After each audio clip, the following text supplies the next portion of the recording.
razmišljam o svoji državi kot pravnik, najprej pomislim na ustavo.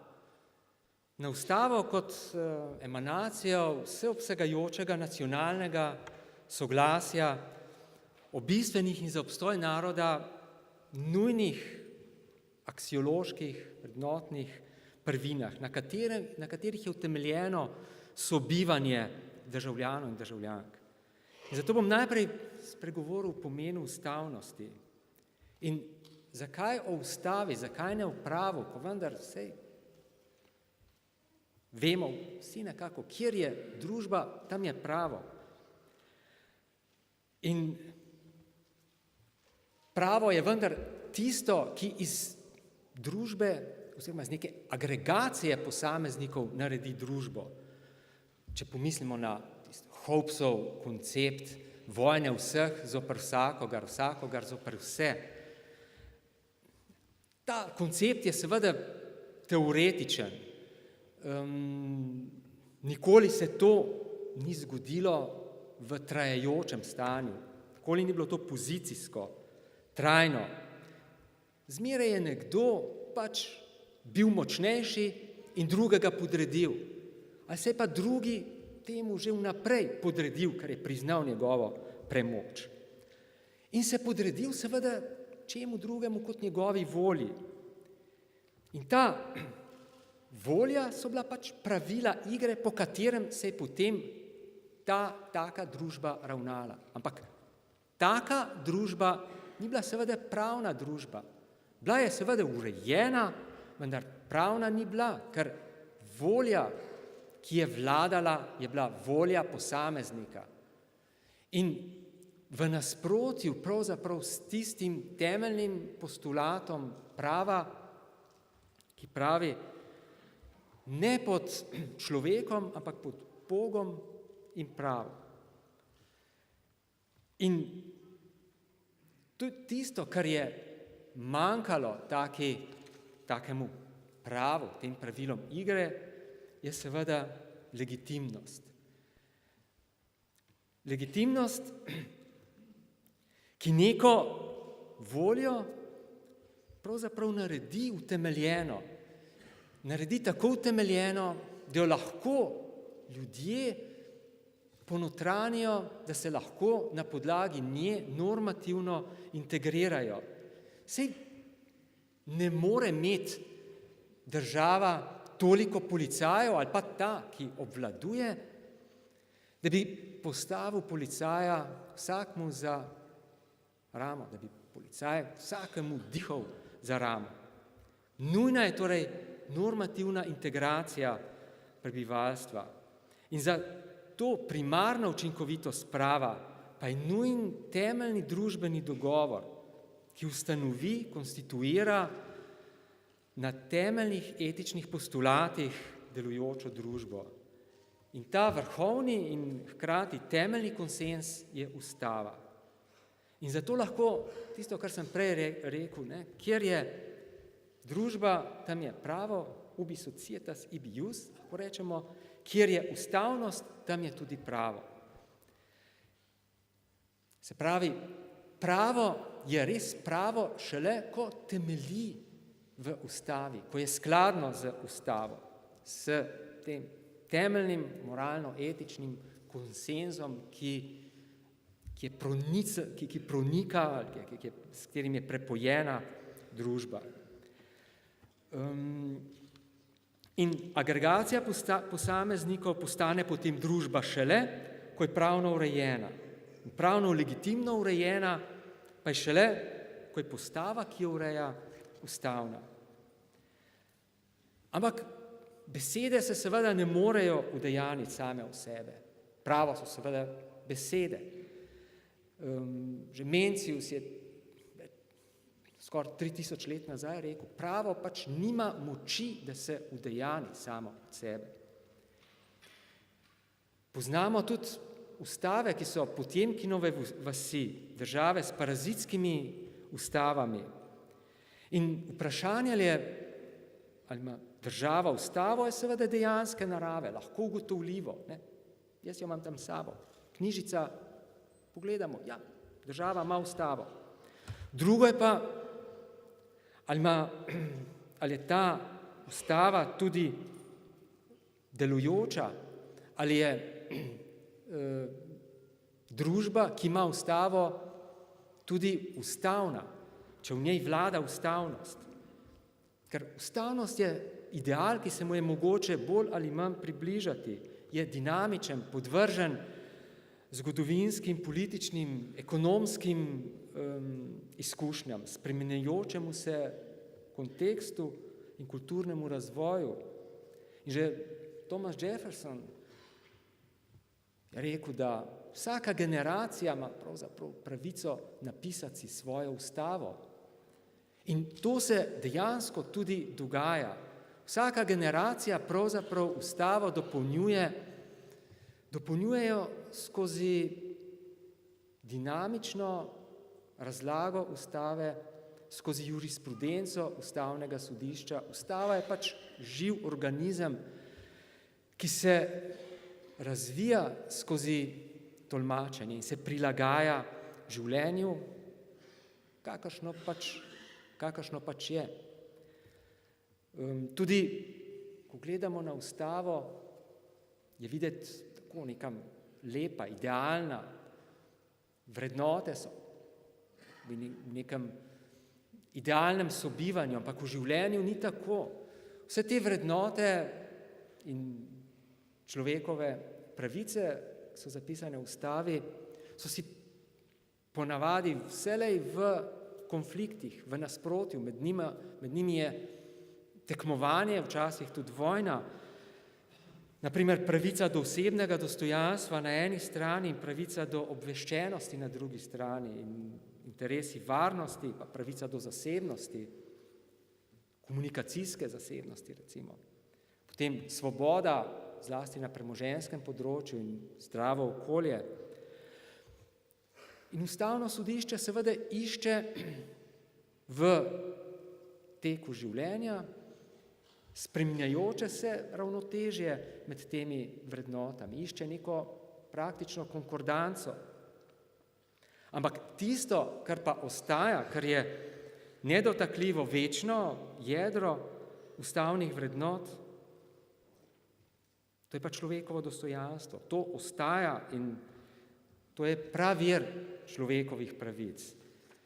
Prav tako seveda ustavna orodja, ki to zagotavljajo, ki so v službi človekovega dostojanstva. To pa je oblast ljudstva, vladavina prava, delitev oblasti in enakost v človekovih pravicah.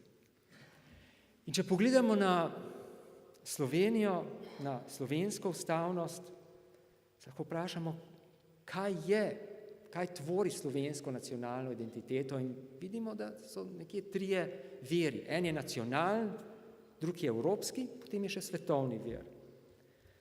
Da smo Slovenci pač enkratni, izvirni, neponovljivi, seveda jasno. Take so naše zgodovinske politične izkušnje, take so pač geografske, ekonomske, socialne, verske, jezikovne determinante. In vse to izrisuje našo ustavno identiteto, ki jo potem skupaj seveda z besedili ustavnih dokumentov dopolnjuje tudi z njimi neločljivo povezan korpus jurisprudence ustavnega sodišča.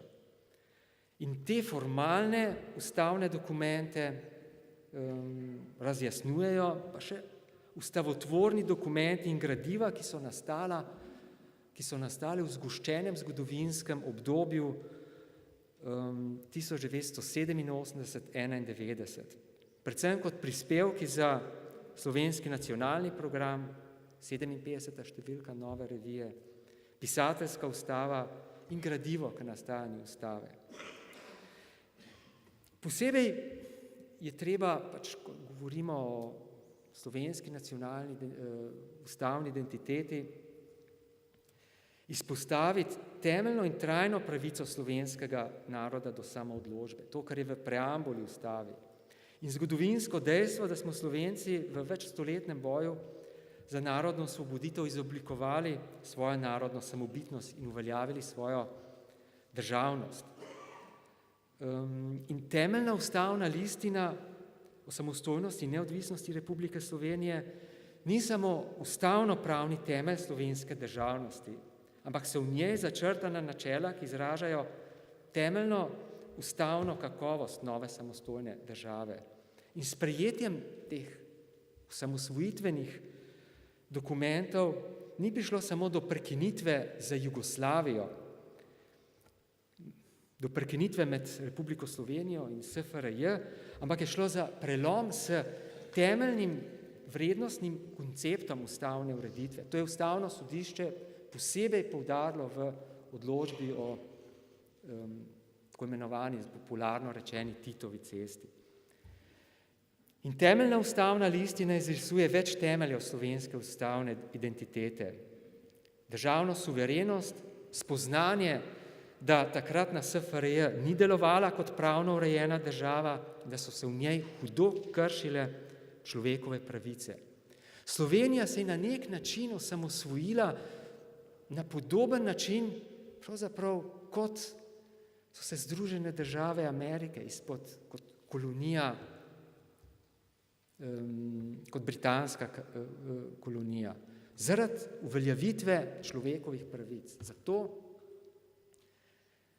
ker kralj ni nad posameznikom, nad njegovimi človekovimi pravicami.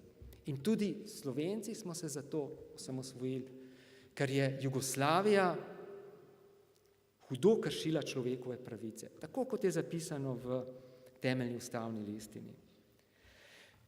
Pomembne so tudi zgodovinske izkušnje s totalitarizmi in hudimi kršitvami človekovih pravic in nedelovanje pravne države. Vse to je neminljiv del naše ustavne zavesti in skupaj s suverenostjo sta zato na piedestalu slovenske ustavnosti človekovo dostojanstvo in njegova svoboda in tudi vladavina prava kot ena od trajnih in nespremenljivih vrednot naše ustavne identitete, iz tega vidika samo inštrumentalna, zato da se uveljavi človekovo dostojanstvo.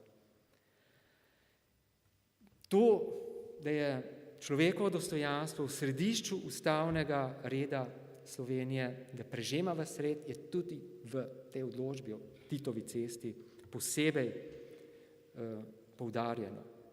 Da je človek, ker je v ustavni demokraciji človek subjekt in ne objekt oblastnega delovanja. Njegova samouresničitev kot človeka pa je temeljni namen demokratične ureditev. In temu so podrejena vsa ustavna načela.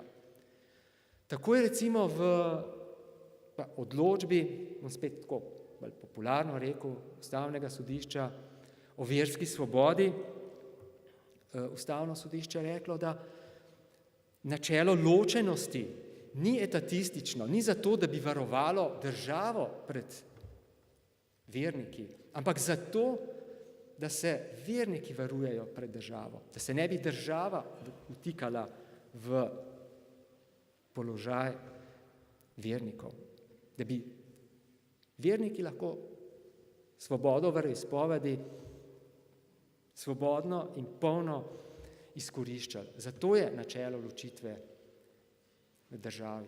Podobno spet, če se obrnem preko Atlantika, kot non-establishment clause v ameriški ustavi. Zato, da spet iz izkušnje z Anglijo, da vlada ne ustanavlja državne cerkve, ampak da pusti cerkev pri miru. No, potem je tu evropski vir. Tega tvorijo pa seveda skupne vrednote ustavne dediščine, kot se je oblikovala skozi zgodovinske izkušnje, ter s kulturnim, filozofskim in pravnim razvojem evropskih narodov, katerih del smo Slovenci, v skupen evropski ustavni duh.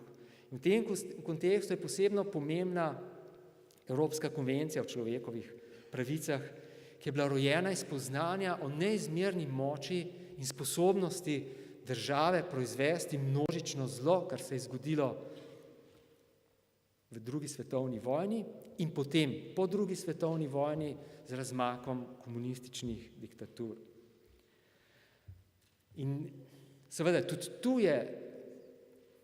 tu Evropsko konvencijo bistveno dopolnjuje jurisprudenca Evropskega sodišča za človekove pravice. Tudi konvencija je živ organizem, živ inštrument, živ organizem. No in potem je pa tu še nadnacionalno pravo Evropske unije, ki je s pogodbo Evropske unije in s pogodbo o delovanju Evropske unije, ter še posebej z listino Evropske unije o temeljnih pravicah pridobilo pravzaprav lastnosti ustave. V tem trenutku, gledano zgodovinsko, upam, trenutku, je pa za Slovenijo še posebno pomembno, da je trajna sestavina evropske ustavne zavesti izkušnja s totalitarizmi, o čemer govori resolucija Evropskega parlamenta z dne 2. aprila 2009 o evropski zavesti in totalitarizmu. Ker slovensko osvobajanje izpod totalitarne oblasti je bilo samo del dokončne vseevropske osvoboditve. In v tej krizi, skozi katero gremo, sta izjemno pomembni evropski vrednoti svobodne konkurence in pluralizma. Svobodna in poštena konkurenca je cilj 101., 102., 107. člena pogodbe o delovanju Evropske unije. Kar pomeni, da gre za vrednoto, ki je zavarovana neposredno v ustanovnih pogodbah evropske integracije. In podjetniški pluralizem zagotavlja seveda to podjetniško svobodo, delovanje tržnih zakonitosti. In to je prvi pogoj za ekonomski razvoj in za pravično razdelitev družbenega bogatstva, temelječo na meritokratskih kriterijih, ne na nekih državnih, administrativnih vmešavanjih v to. In neenakosti so zato pravične, vse dotlej, dokler imajo socialni akteri enake možnosti v tekmovanju za neenake nagrade. Monopoli, ki so temeljni, osrednji problem Slovenije, pa so naravnani na izničenje izhodiščne enakosti, zavirajo ustvarjalnost in omejujejo svobodo posameznika. Bolj, ko se krepijo, manj je svobode, manj je demokracije. In medijski monopoli so recimo v marsičem posledice ekonomskih in finančnih monopolov, ker brez finančnih vložkov v obliki oglaševanja seveda in ustreznega nagrajevanja novinarjev tudi mediji ne morejo preživeti ali drugače. Ne.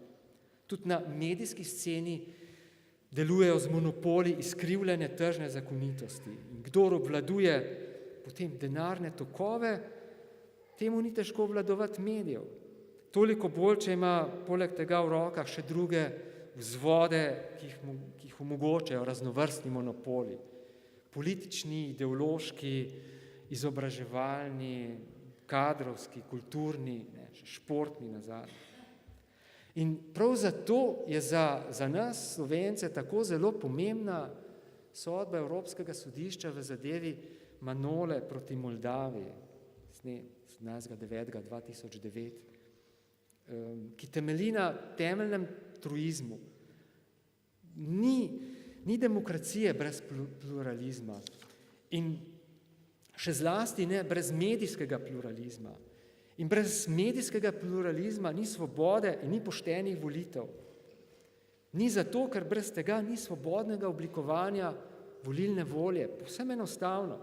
Če so namreč izkrivljeni z mediji, manipulirani, vhodni podatki, na podlagi katerih se oblikuje volilna volja, je izkrivljena potem tudi na podlagi takih podatkov oblikovana, v resnici pa zmanipulirana, izražena volilna volja na volitvah.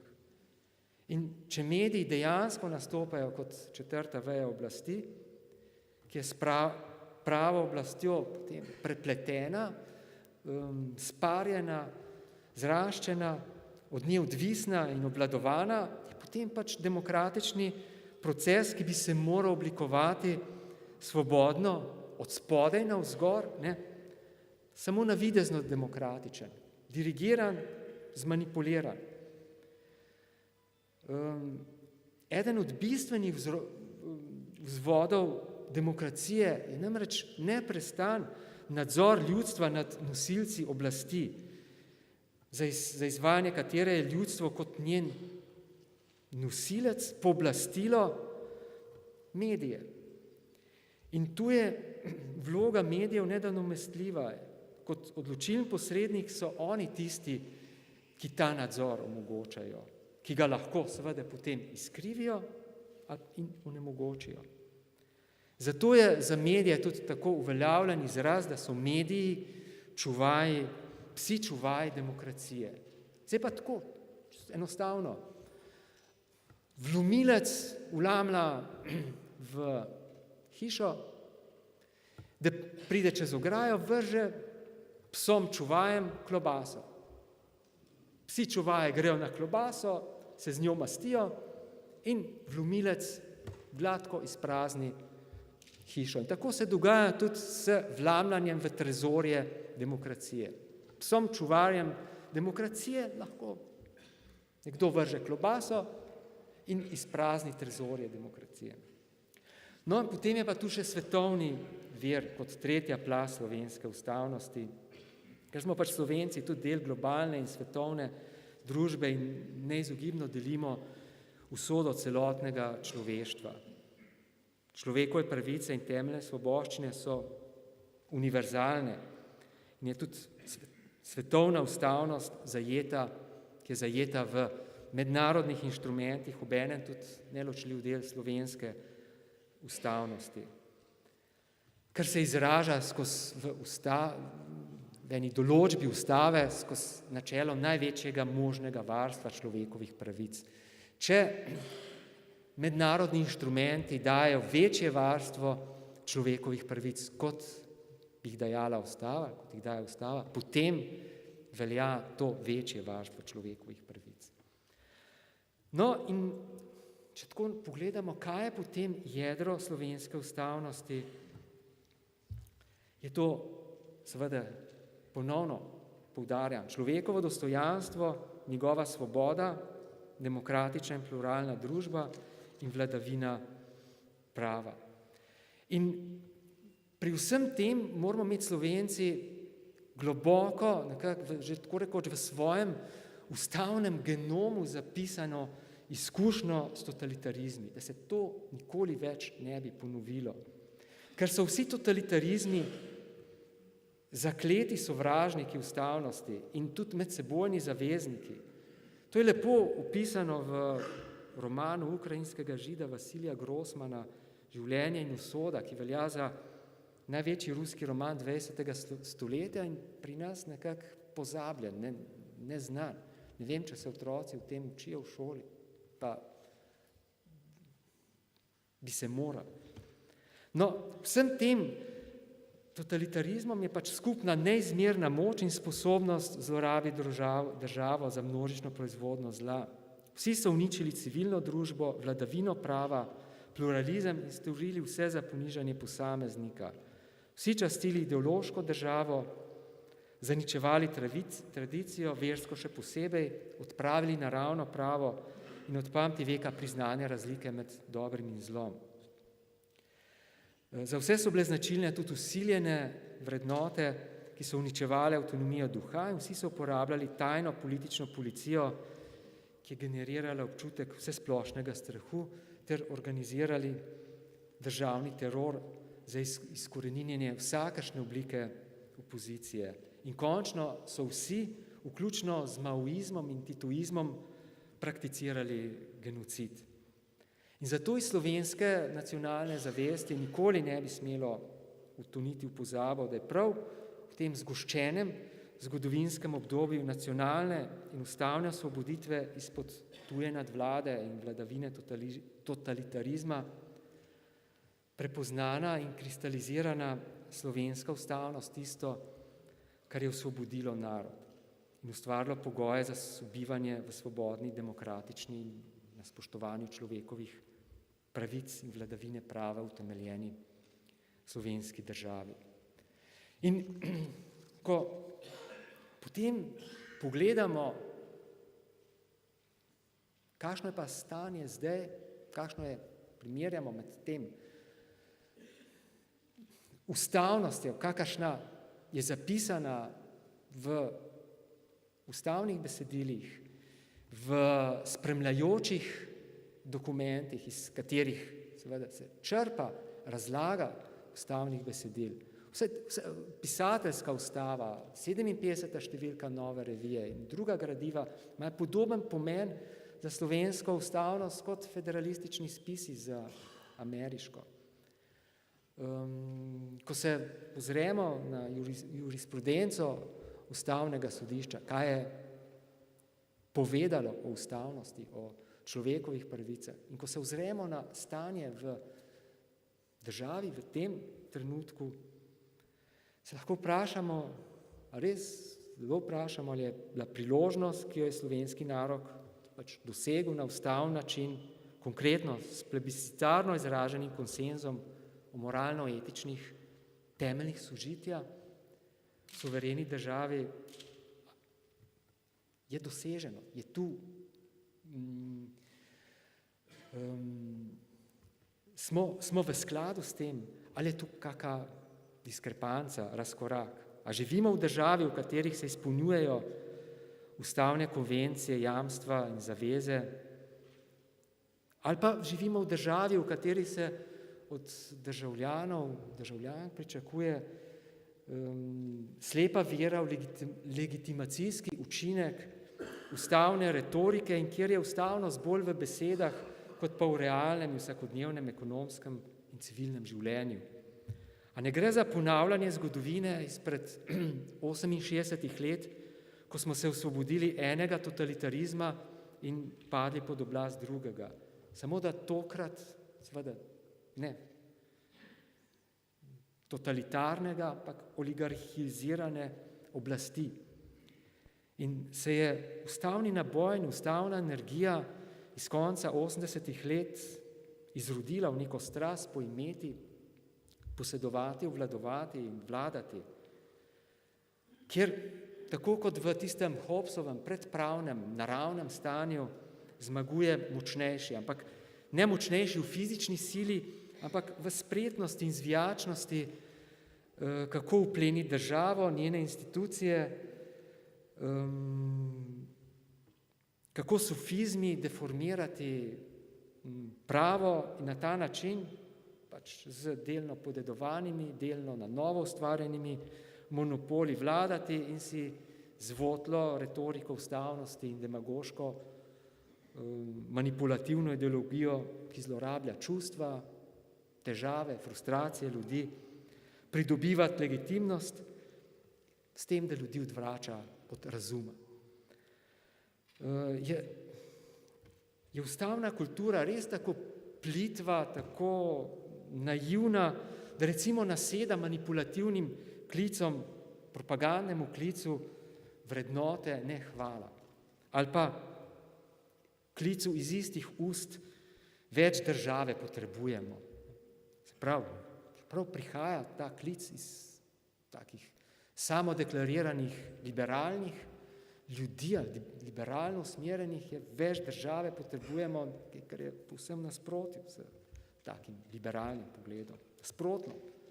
Svobodni, če želimo biti svobodni posamezniki, rabimo državo samo toliko, da našo svobodo zavaruje. In spet pozivanju ali pa demoniziranje tistih, ki nas delijo, pa povzdigovanju in varovanju nacionalnega interesa, pa ščuvanju proti EU in zahodno civilizacijo. A smo se, kot narod v moralnem razvoju nekako nazadovali, smo se, tako kot posameznik, recimo iz teh Kohlbergerjevih stopenj moralnega razvoja, smo regredirali, se moralno-etično razgrajujemo, se skozi prakso uveljavlja neka nova ustavna paradigma, ki bi lahko utišala vrednote tiste, ki so v osi ustavne identitete. Da je tako, najbrž nima smisla posebej razglabljati. Tem sem nekaj napisal, medtem ko sem napisal, se je zgodilo še toliko drugega, da bi lahko še in še pisal, da je tisto že zastarelo in zato, ker vsi najbrž vse to dobro veste, nima smisla, da vsem tem govorim.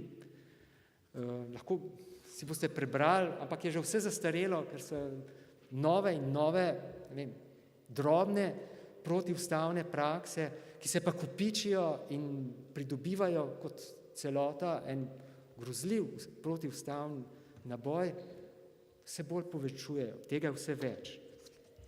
In zato se bom pravzaprav bolj osredotočil zdaj v teh par minutah, kot mi je še ostalo, na konec, na izhod. Kaj je pravzaprav izhod? Kakšen naj bi bil izhod iz tega? Najbrž je najprej v vsakem, v nas samih in vsakem od nas. Tako kot so ravnali pogumni moldavski novinarji v zadevi Manole, ki so se uprli kontroli oblasti nad moldavsko televizijo, tam je komunistična partija nadzorovala njihovo televizijo in uspeli potem ti pogumni novinarji pred Evropskim sodiščem, tako kot so spet posamezniki pri nas, izpodbijali poimenovanje ene od ljubljanskih ulic po Titu in jo je ustavno sodišče razveljavilo prav zato, ker so se ti oglasili, ker so pač čutili to državljansko odgovornost. Tako je spet, recimo, mladi združeni v projektu Evropska Slovenija, da ne govorim seveda o Prebudimo Slovenijo in vseh civilnih iniciativah.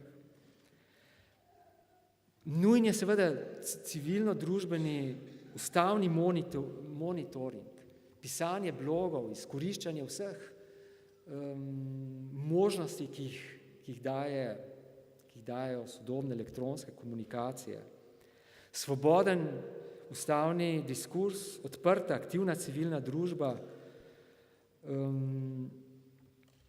in ob vsem tem in ustavnemu sodišču kot zavezniku, naravnemu zavezniku vseh svobodnih, svobodoljubnih ljudi, ki je nekaj za ustavno demokracijo, se morda kaže luč na koncu tunela. Upajmo, da ta luč ni vlak, ki prihaja nasproti.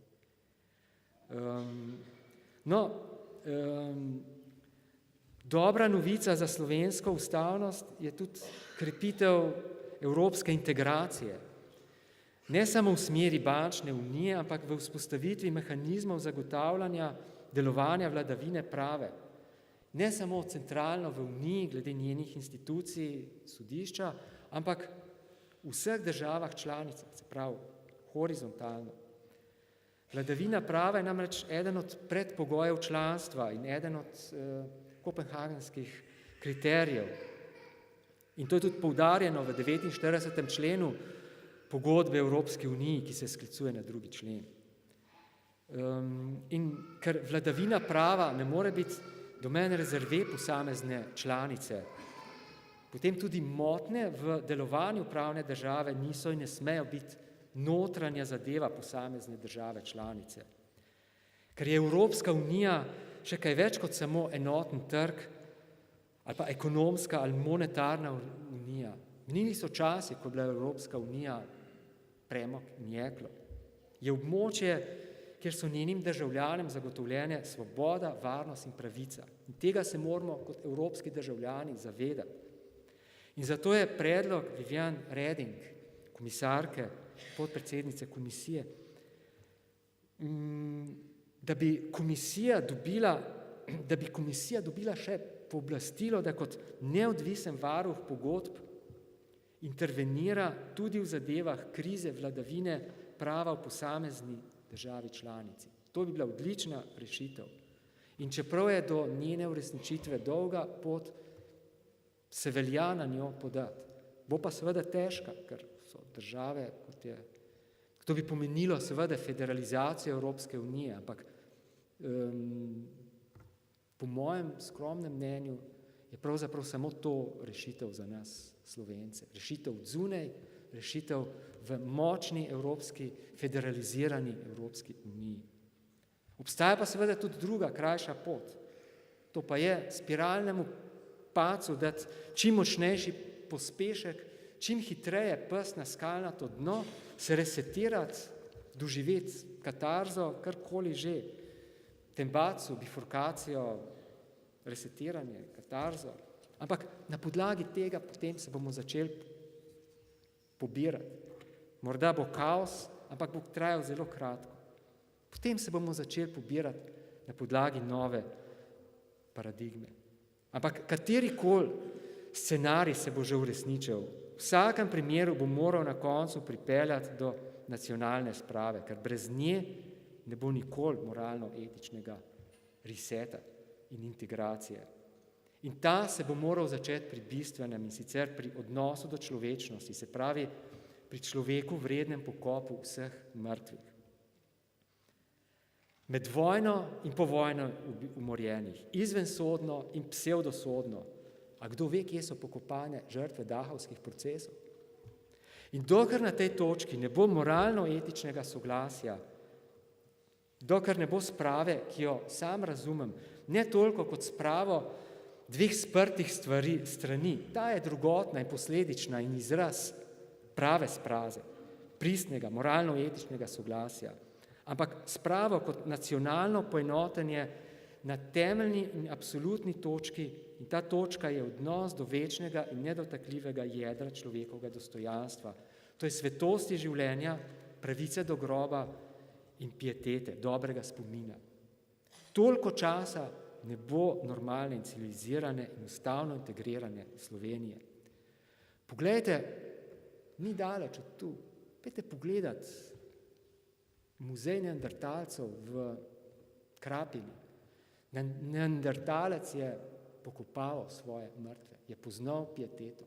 Ni bil človek, pa je poznal pieteto. Pojdite po Sloveniji, pojdite v Hudo jamo, pa primerjajte Slovence z neandertalci. In sprave ne bo brez resnice. Sprava ne more biti utemeljena na laži, ker resnica osvobaja.